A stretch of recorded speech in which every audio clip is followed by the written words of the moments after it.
Last year, I was one of the people that jumped on board when Lane Kiffin had what we have described in the past as his typical struggles in a big game. Mhm. And nicknames like Big Game Lane or Lane Within, or I heard another one, I think maybe even yesterday on a podcast, somebody called him Whiff 'em all Within. So he's going to, or Kiffin, so he's going to whiff all the big games.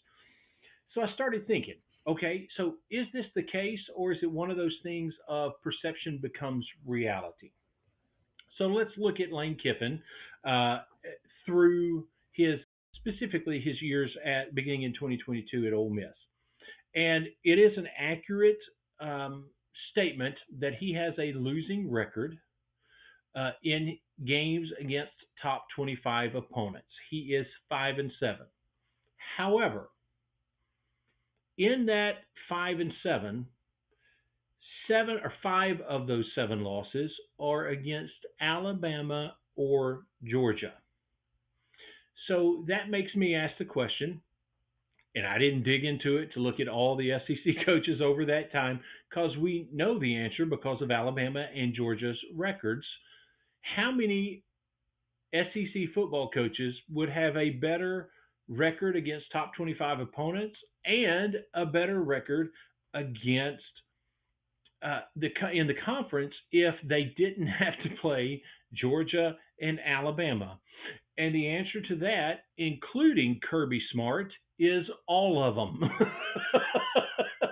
Because Kirby Smart, we saw again this weekend, even with the change of coaches, would have an even more incomprehensible, amazingly record against the SEC if he didn't have to play Alabama.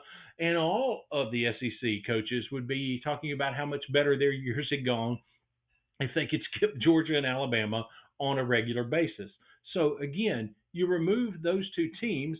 Lane Kiffin is 5-2 against top 25 opponents.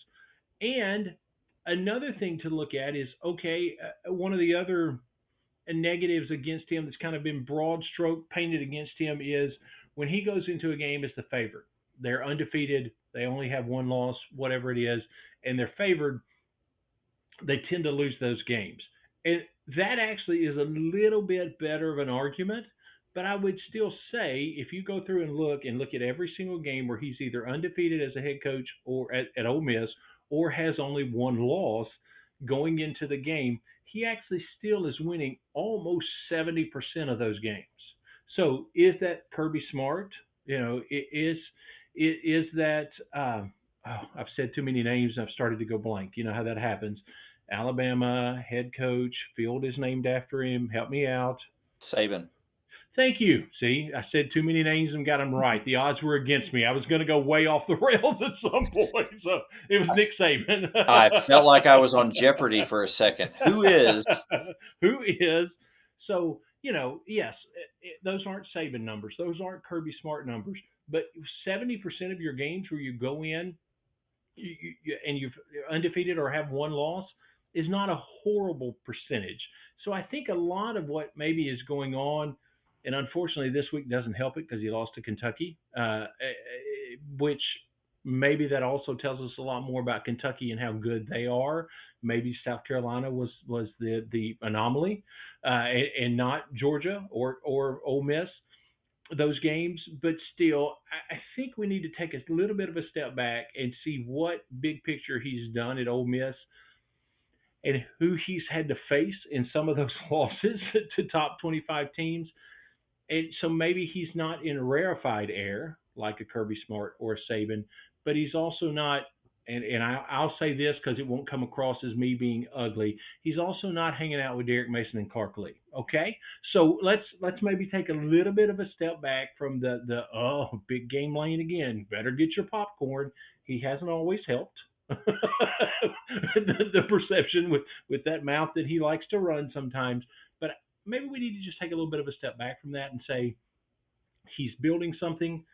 It's not great when it comes to big games, but it's also not as bad as the perception is. So just wanted to throw that out as something for people to chew on during the week.